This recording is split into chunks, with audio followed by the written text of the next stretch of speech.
Steel plant ప్రైవేటీకరణ కాకుండా కాపాడుకుంటామని ప్రజా సంఘాలు స్పష్టం చేస్తున్నాయి. ఓవైపు స్టీల్ ప్లాంట్ ప్రైవేటీకరణ కాదని చెప్తున్న రాష్ట్ర ప్రభుత్వం, మరోవైపు కేంద్ర ప్రభుత్వానికి అనుకూలంగా వ్యవహరిస్తుందని ఆగ్రహం వ్యక్తం చేస్తున్నాయి. కేంద్రం ప్రైవేటీకరణ నిర్ణయాన్ని వెనక్కి తీసుకున్నట్లు ప్రకటిస్తే తప్ప రాష్ట్ర ప్రభుత్వం మాట నమ్మేది లేదని ప్రజా సంఘాలు స్పష్టం చేస్తున్నాయి. కేంద్ర ప్రభుత్వ వైఖరిని నిరసిస్తూ ఈ నెల 11 నుంచి ఆందోళనను ఉధృతం చేస్తామని హెచ్చరిస్తున్నాయి. స్టీల్ ప్లాంట్ ప్రైవేటీకరణకు వ్యతిరేకంగా ప్రజా సంఘాల ఆందోళనకు సంబంధించి మరిన్ని వివరాలు మా ప్రతినిధి రాము అందిస్తారు. స్టీల్ ప్లాంట్ ప్రైవేటీకరణకు వ్యతిరేకంగా ప్రజా సంఘాలన్నీ కూడా ఉద్యమ బాట పడుతున్నాయి. ఈ నెల 11వ తేదీ నుంచి స్టీల్ ప్లాంట్ ప్రైవేటీకరణకు వ్యతిరేకంగా మొత్తం వామపక్షాలు ప్రజా సంఘాలన్నీ కూడా మొత్తం విశాఖపట్నం జిల్లా వ్యాప్తంగా కూడా ఆందోళన సిద్ధమవుతుంది. దీనికి సంబంధించి ఎక్కడికక్కడ కూడా కరపత్రాలు పంచడంతో పాటు ప్రజలను చైతన్యం చేసేందుకు కూడా సిద్ధమవుతున్నాయి. అసలు దీనికి సంబంధించి మనతో పాటు మాట్లాడడానికి ప్రజా సంఘాలతో పాటు సిపిఎం పార్టీ నాయకులు ఉన్నారు. మేడం, మా వల్లే ఆగింది, లేకపోతే ఈసారి ప్రైవేటీకరణకు వెళ్లాల్సింది. గతంలో జగన్మోహన్ రెడ్డి ఒప్పుకున్నాడు. పార్లమెంట్లో లోక్సభలో నిర్మలా సీతారామన్ గారు దీనికి సంబంధించి ఆయన ఒప్పుకుంటేనే మేము ముందుకెళ్ళామని చెప్పి ఆవిడ కూడా చెప్పింది, వీళ్ళు కూడా అదే చెప్తున్నారు.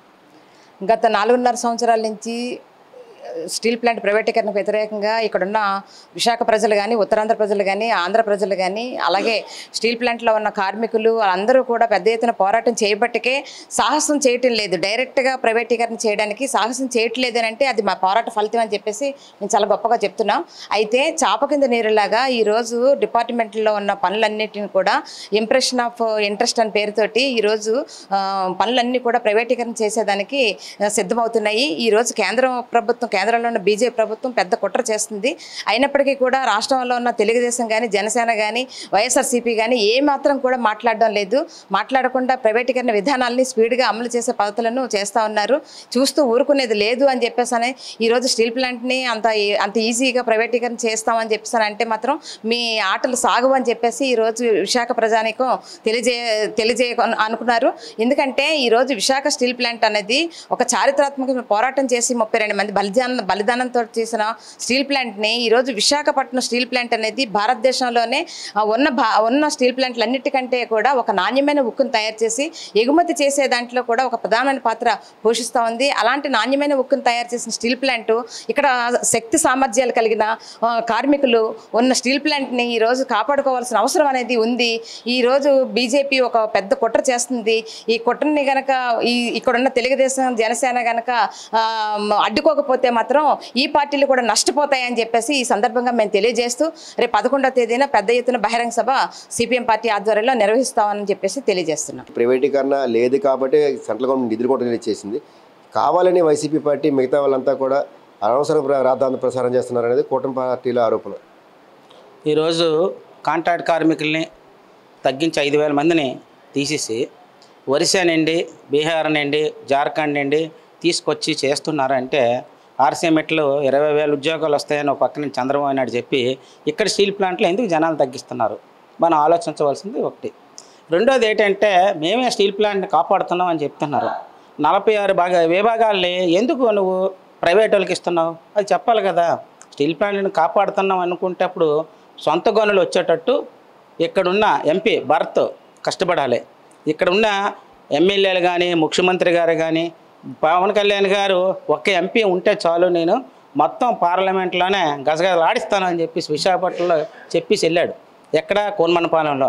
మరి ఈరోజు ఆ పవన్ కళ్యాణ్ ఆ స్టీల్ ప్లాంట్ కోసం ఎందుకు మాట్లాడట్లేదు అనేది మనం ప్రశ్నించాలి ఖచ్చితంగా. మన పల్లా శ్రీనివాసరావు గారికి 95,000 మెజార్టీ వచ్చింది, 5 లక్షల మెజార్టీ భర్తకు వచ్చింది. విశాఖ ప్రజలు వీళ్ళందరినీ నమ్మి ఓట్లేశారు. మరి ఆ నమ్మకాన్ని ఒమ్ము చేస్తూ ఈరోజు ఒక్క ప్రయోజనాల కోసం చూస్తున్నారు కానివ్వండి, కార్మిక ప్రయోజనాల కోసం ఏమీ చూడట్లేదు. కావాలని ఇదంతా కూడా ప్రైవేట్ వాళ్ళకి ఇచ్చేసి వీళ్ళంతా కూడా భూమి అమ్ముకోవడానికి ఈరోజు ముందుకు వస్తున్నారు. దానికోసమే వీళ్ళు పనిచేస్తున్నారు. చంద్రబాబు నాయుడు కానీ, పవన్ కళ్యాణ్ గారు కానీ, లోకేష్ గారు కానీ వచ్చి స్టేట్మెంట్లు ఇవ్వడమే కానీ అక్కడున్న కార్మికులందరికీ ఉపాధి లేకుండా ఈరోజు చేయడం అనేది జరిగింది. 5,000 మందికి ఉపాధి లేకుండా తీసేసిన ఈరోజు మన పల్లా శ్రీనివాసరావు గారి సంగతి ఏదో తేల్చాలి ఖచ్చితంగా. అందుకనే 4వ తారీఖు నుండి 11వ తారీఖు దాకా అన్ని ప్రాంతాల్లోనూ కూడా ప్రచారం చేస్తున్నాము. ఖచ్చితంగా కూటమి ప్రభుత్వ విధానాన్ని పూర్తిగా వ్యతిరేకిస్తున్నాం. కబడ్దాలని చెప్పేసి హెచ్చరిక తెలియజేసుకున్నాం అనేసి సిపిఎం పార్టీగా తెలియపరుస్తున్నాం. ప్రైవేటీకరణ వ్యతిరేకంగా ఆందోళన చేస్తూ ఉంటున్నారు. ఏ విధంగా ఉండబోతుంది? దీనికి సంబంధించి ఏమైనా జిల్లా వ్యాప్తంగా చేస్తారు, లేదా రాష్ట్ర వ్యాప్తంగా చేస్తారు? ఇప్పటికే రాష్ట్ర వ్యాప్తంగా గత 5 సంవత్సరాల నుంచి స్టీల్ ప్లాంట్ పరిరక్షణ కోసం పెద్ద ఎత్తున ఉద్యమం జరుగుతూ ఉంది. కోరనపాలెం జంక్షన్ వేదికగా steel plant permanent employees, contract కార్మికులు, వాళ్ళ కుటుంబాలతో అక్కడ ఆందోళన జరుగుతుంది. జిల్లాలో ఉన్నటువంటి మొత్తం కార్యవర్గాన్ని, ప్రజానీకాన్ని, ప్రజా సంఘాలు ఐక్యం చేస్తూ జీఎంసీ గాంధీ విగ్రహం దగ్గర ఇక్కడ శిబిరం నిర్వహిస్తూ ఉన్నాం.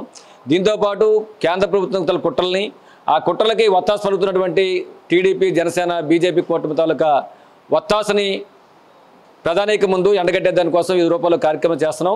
ఇప్పటికీ కూడా ఈఓఐ పేరు మీద స్టీల్ ప్లాంట్లో ఉన్నటువంటి 46 కీలక విభాగాలని ముక్కలు చేసి ప్రైవేటీకరణ చేస్తుంటే దాన్ని ఆపవలసినటువంటి చంద్రబాబు గారు, పవన్ కళ్యాణ్ గారు, ఇక్కడ భరత్, అదేవిధంగా పల్లా శ్రీనివాసరావు గారు వీళ్ళంతా కేంద్రానికి అడుగులు ముడుగులు ఎత్తడం చెప్పినది ఆందోళనకర విషయం.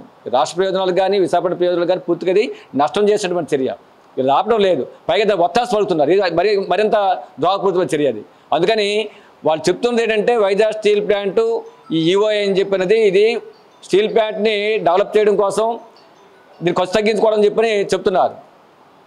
ఖర్చు తగ్గించుకోవడం చెప్పి వర్కర్స్ ఎంప్లాయీస్ తగ్గిస్తారని చెప్పి అంటున్నారు. కానీ వాస్తవంగా స్టీల్ ప్లాంట్లో ఎంప్లాయీస్ కానీ, ఆఫీసర్లకు కానీ, కాంట్రాక్ట్ వర్కర్స్ కానీ మొత్తం ఖర్చులో 8% వాళ్ళ ఖర్చు. 58% ఖర్చు ఈరోజు రా మెటీరియల్కి అయిపోతుంది. ఆ రా మెటీరియల్ అప్పుడు ఖర్చుకు ప్రధాన కారణం సొంత గనులు లేకపోవడం వల్ల. మన విశాఖపట్నం స్టీల్ ప్లాంట్ సొంత గనుల కోసం మాట్లాడట్లేదు. భరత్ కానీ, పల్లా శ్రీనివాసరావు కానీ, రాష్ట్ర ఎంపీలు కానీ విశాఖపట్నం స్టీల్ ప్లాంట్ మాట్లాడట్లేదు. ఆర్సెల్మెట్ స్టీల్ ప్లాంట్ కోసం, సొంత గనుల కోసం మాట్లాడతారు. ఇది ద్రోహం చేసే చర్య. ఇది స్టీల్ ప్లాంట్ని లాభాలు బట్టి పెట్టించే చర్య కాదని చెప్పని సిపిఎం పార్టీ మీద చెప్పదలుచుకున్నాం. అందుకని దీంతోపాటు పర్మనెంట్ ఎంప్లాయీస్, కాంట్రాక్ట్ వర్కర్స్ వేల సంఖ్యలో తీసి పారేస్తారు. మనుషులు ఎక్కువ మంది అయిపోయిందని చెప్పని వీళ్ళు తీసేసి కొత్త వాళ్ళు తీసుకొని జాయిన్ చేస్తారు ఇతర రాష్ట్రాల నుంచి. అంటే కొత్త వాళ్ళు అయితే ఎటువంటి హక్కులు, కనీస వేతనం అవసరం లేదు, ఈఎస్ఐపీఎఫ్ అవసరం లేదు, కార్మికులు అమలు చేయకుండా దోపిడీ చేసుకోవచ్చు. కొత్త వాళ్ళు అయితే లోకల్గా ఉన్న వాళ్ళు, పాత వాళ్ళు అయితే చట్టాలు అమలు చేయాలి. కాబట్టి వీళ్ళ ప్రయోజనాల కోసం కార్మికులు బలి చేయడం అని చెప్పి స్పష్టంగా కనిపిస్తున్న విషయం. కాబట్టి ఇది వాస్తవంగా జరుగుతుంది. రెండో వైపు వాళ్ళు చెప్తుంది స్టీల్ ప్లాంట్ ప్రైవేట్గా అయిపోతుందని చెప్పని. స్టీల్ ప్లాంట్ ప్రైవేట్గా అయిపోతుంది నువ్వు చెప్తే ఏంటి ఉపయోగం? 5 సంవత్సరాలు మీరు చెప్తున్నారు విషయం అయిపోయిందని చెప్పని. ప్రయోజనం ఏంటి? స్టీల్ ప్లాంట్ అమ్మకాన్ని పెట్టేది కేంద్రంలో మోడీ ప్రభుత్వం. పార్లమెంట్ వాళ్ళు ప్రకటన చేయాలి, చేస్తేప్పుడు అవుతుంది అది. ఆ ప్రకటన చేయమని చెప్పని అధికారం మీకు ప్రధానికి ఇచ్చారు. ఆ మాటకి విలువ ఇచ్చి ప్రజలకి నమ్మి ఓటు గెలిపించిన వరకు వాళ్ళకి విలువ ఇచ్చి కేంద్రంతో పోట్లాడి ప్రైవేట్గా ఆపేసామని చెప్పని, ఆగిపోయిందని చెప్పి పార్లమెంట్ ప్రకటన చేయించండి. అప్పుడు అయిపోయినట్టు లెక్క. అంతే తప్ప ఈ ప్రకటనలని మీరు ప్రజలు మోసం చేయడం తప్ప ఇంకోటి కాదని చెప్పి నేను స్పష్టంగా చెప్పదలుచుకున్నాం. అందుకనే మీ దుర్మార్గాలు, మీ మోసాలని, మీ కుట్రపూర్తి ప్రకటనలు కూడా ప్రజానికి ముందు ఎండగట్టే దానికోసం సిపిఎం పార్టీ ఈ ప్రచార క్యాంపెయిన్కి పూనుకుంది. ప్రజానికి కూడా ఇందులో భాగస్వాములు చేయాల్సిందిగా మీ ద్వారా విజ్ఞప్తి చేస్తున్నాం. కూటమి ప్రభుత్వం ఏదైతే చెప్తుందో అది వాస్తవానికి దూరంగా ఉంది. నిజంగా స్టీల్ ప్లాంట్పై వారికి చిత్తశుద్ధి ఉంటే ఏదైతే కేంద్ర ప్రభుత్వం స్టీల్ ప్లాంట్ సంబంధించి గతంలో ప్రైవేటీకరణకు అనుకూలంగా ఉన్నట్టు కొన్ని జీవోలు తీసుకొచ్చింది, వాటిని వెనక్కి తీసుకున్నట్టుగా మరోవైపు లోక్సభలో దీనికి సంబంధించి కూడా స్టీల్ ప్లాంట్ ప్రైవేటీకరణ చేయట్లేదని ప్రకటన చేస్తే ఖచ్చితంగా మేము దాన్ని విశ్వసిస్తాం.